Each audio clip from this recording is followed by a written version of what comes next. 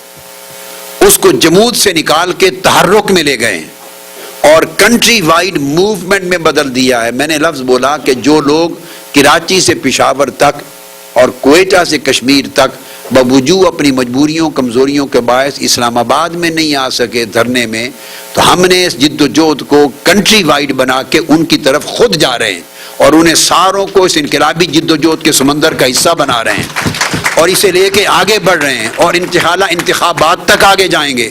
اور ہماری جنگ جاری ہے, جاری رہے گی تا آ کے انشاءاللہ عوامی قوت کے ساتھ یا ووٹ کی طاقت کے ساتھ اسی طرح سے نظام کو بدل کے ختم کر دیں اور نیا نظام لائیں.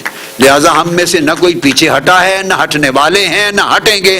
ہماری جنگ اس ظلم کے خلاف جاری ہے، جاری رہے گی آخری منزل تک، جب تک عوام کی فتح نہیں ہو جاتی.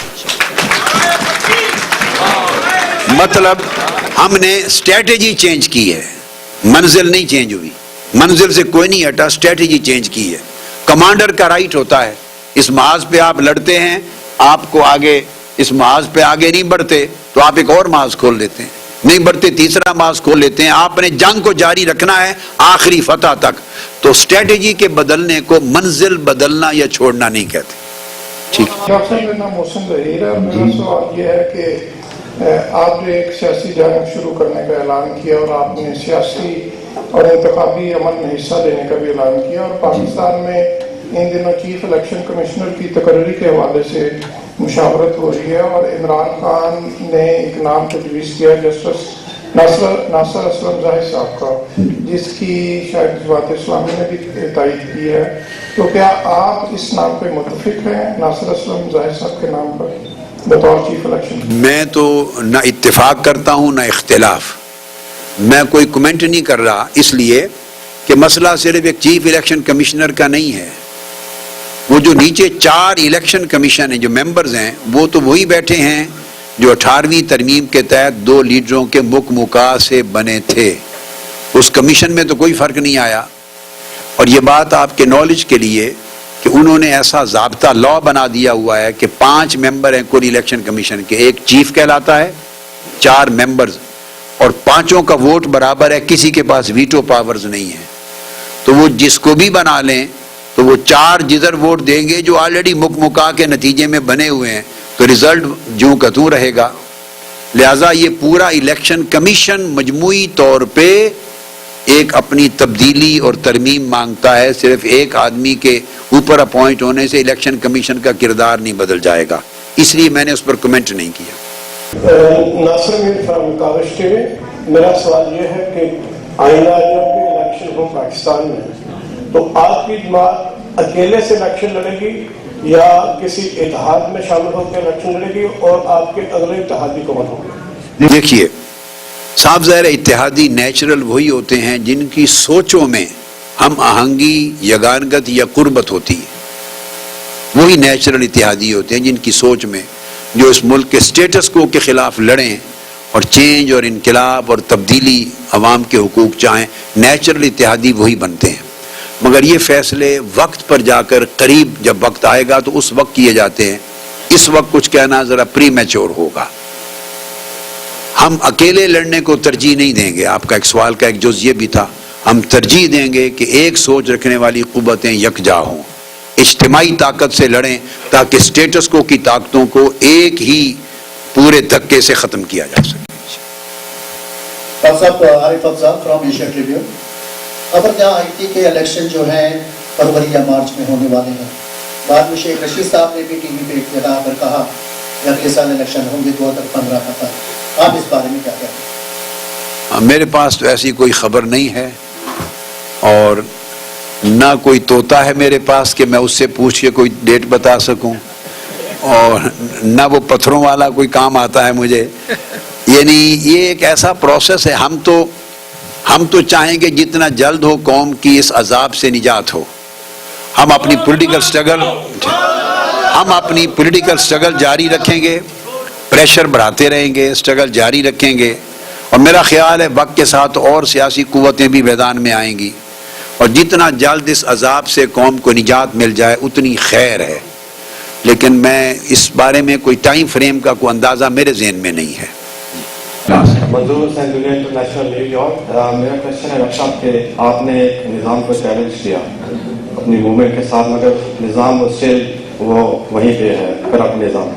تو 67 ایئرس میں جو 67 اور 68 ایئرس میں جو نظام چینج نہیں ہوا اس ملک کا، تو آپ کیا فورسی کرتے ہیں کہ یہ کیسے چینج ہوگا، اس کے ریزلٹس کیا ہوں گے؟ میرے چاند، آپ کا سوال بہت سے لوگ اس طرح سوچتے ہوں گے، لیکن اگر 67 سال میں چینج نہیں ہوا، یا اس ایک جد و جہد میں جو دھرنا بھی دیا اور 3-4 مہینے قربانیاں بھی دی، اگر اس میں تبدیل نہیں ہوا تو اس کا مطلب یہ نہیں ہے کہ جد و جہد کرنے والے مایوس ہو کے گھر بیٹھ جائیں. مایوسی کفر ہے. ہمارا یقین اسی طرح تر و تازہ ہے.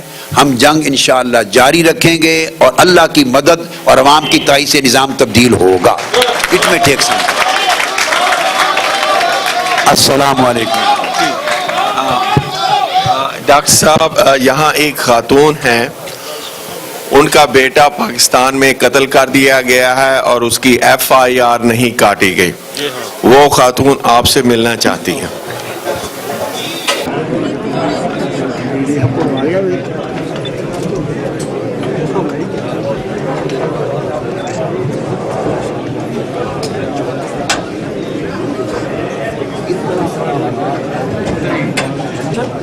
کمرے میں لے جاؤ.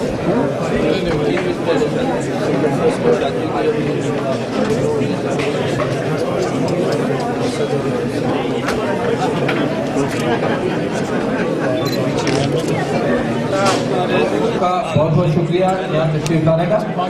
تو پروگرام کا اختتام کیا جاتا ہے. آپ نے کسی نے بھی آپ کو پابندی سب کو بنانے کا شکریہ.